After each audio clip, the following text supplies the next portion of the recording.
Nous sommes le 15 janvier 2009. 150 passagers attendent à l'aéroport LaGuardia de New York, un vol à destination de Charlotte, en Caroline du Nord, à 1h45 de là. Bien que le temps soit glacial, le ciel est dégagé et le capitaine Chesley Sullenberger promet aux passagers un vol sans encombre.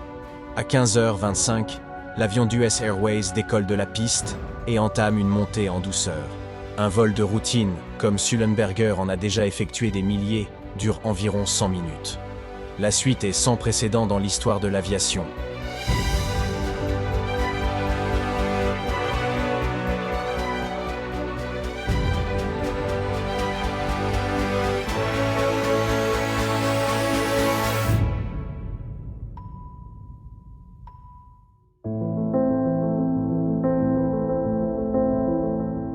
Les experts en aviation s'accordent à dire que si presque n'importe qui d'autre que le capitaine Sullenberger avait été assis dans le cockpit ce jour-là, ce jour serait devenu un jour noir de l'aviation. Mais Sully, comme tout le monde appelle le pilote, n'était pas un commandant de bord comme les autres.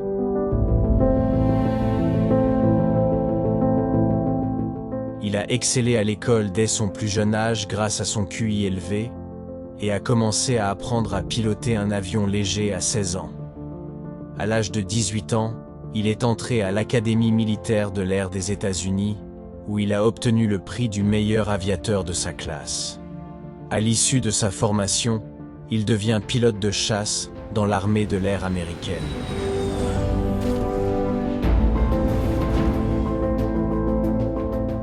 Sully acquiert ainsi de l'expérience en Europe, dans le Pacifique et en Amérique. Mais il n'est pas seulement un grand aviateur. C'est aussi un théoricien passionné.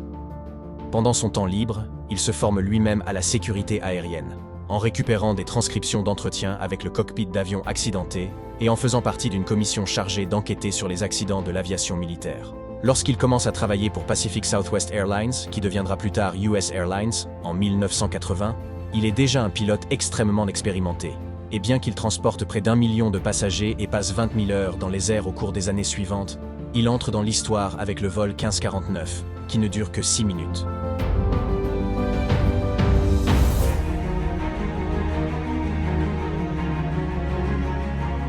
Peu avant 15h30, l'avion, dont le nom de code est Cactus 1549, décolle et toutes les personnes à bord, y compris les 3 hôtesses de l'air, le capitaine Sullenberger et son copilote Jeffrey Skiles, peuvent admirer la vue depuis les hublots, les gratte-ciel de Manhattan et le fleuve Hudson, qui forment la frontière entre New York et le New Jersey.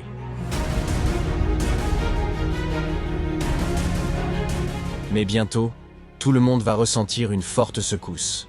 Personne ne sait ce qui se passe. Une fumée se fait rapidement sentir et des flammes jaillissent des 2 moteurs. Et puis, un silence inquiétant. Le silence qui devrait normalement être troublé par le bruit des moteurs.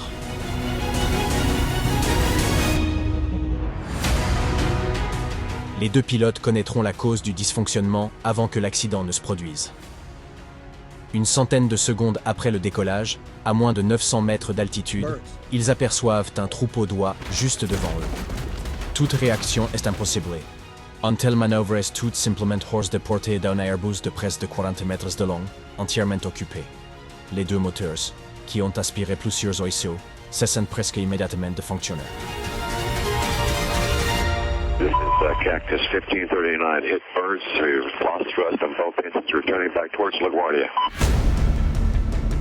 De l'autre côté de la radio se trouve l'opérateur de vol Patrick Harten. Il commence immédiatement à proposer des alternatives à l'équipage. La première consiste à retourner à l'aéroport de LaGuardia. La piste 13 est disponible. Sullenberger répond que c'est impossible. Pendant que lui et Skiles tentent de redémarrer les moteurs et passent en revue le manuel des procédures d'urgence, Harten contacte l'aéroport de Teterboro, situé de l'autre côté de la rivière, dans le New Jersey, à partir de la tour de contrôle. Sully accepte dans un premier temps, mais annonce rapidement à l'opérateur sa décision choquante. Voici l'enregistrement de leur conversation. Cactus 1529, turn right 280, you can land runway 1 at Teterboro. We can't do it. Okay, which runway would you like at Teterboro? We're going to be in the Hudson. I'm sorry, say again, Cactus? Puis la connexion est interrompue. Bien que l'opérateur continue de chercher une issue et propose un autre aéroport dans le New Jersey, Newark, Sullenberger ne répond plus.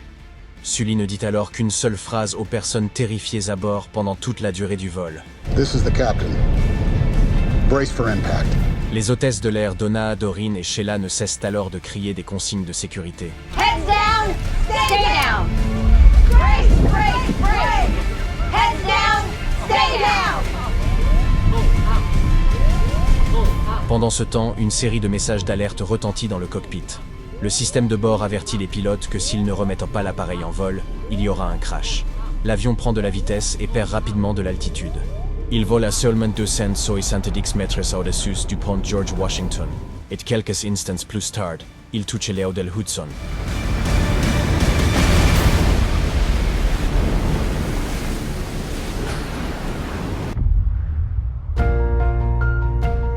C'est presque un miracle. L'atterrissage d'urgence est réussi et l'avion reste à flot. Mais il commence immédiatement à prendre l'eau. Les hôtesses de l'air savent qu'elles doivent se dépêcher d'ouvrir les issues de secours situées au-dessus des ailes. Malheureusement, l'un des passagers à l'arrière tente de faire de même. Mais le haillon ouvert ne fait qu'accélérer la montée des eaux. Certains passagers attendent les secours sur les toboggans gonflables, d'autres se tiennent debout sur les ailes. D'autres encore tentent de rejoindre la rive à la nage, craignant l'explosion. Mais la rivière est large et l'eau n'est qu'à 5 degrés.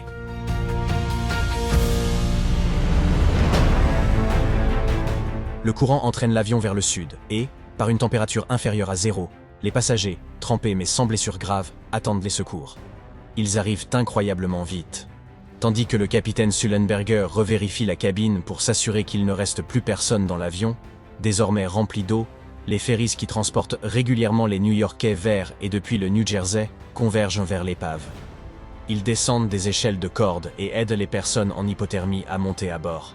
Il ne faut que 24 minutes pour les mettre à l'abri.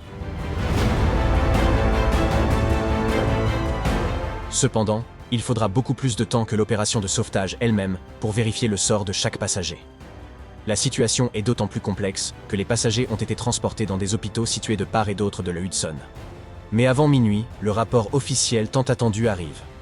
Le bilan final de l'atterrissage d'urgence est le suivant.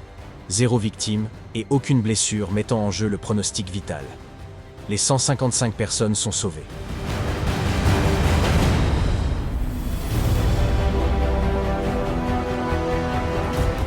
Dans les jours qui suivent, Chesley Sullenberger devient un héros sans précédent. Les médias, les hommes politiques et les gens ordinaires parlent tous de son atterrissage d'urgence comme d'un miracle sur le Hudson River. Jamais auparavant, un avion de transport n'était tombé en panne de ses 2 moteurs à une altitude aussi basse. Atterrir sur l'eau sans qu'aucune vie ne soit perdue est un exploit unique.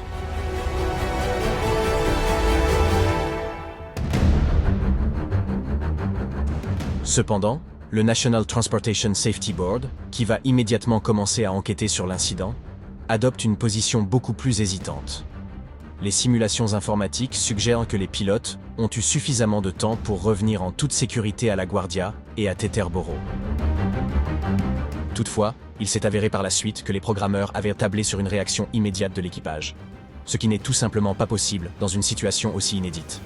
Lorsqu'ils ont pris en compte dans le modèle le temps nécessaire au commandant de bord, au copilote et à la tour de contrôle pour décider des alternatives, la conclusion était claire.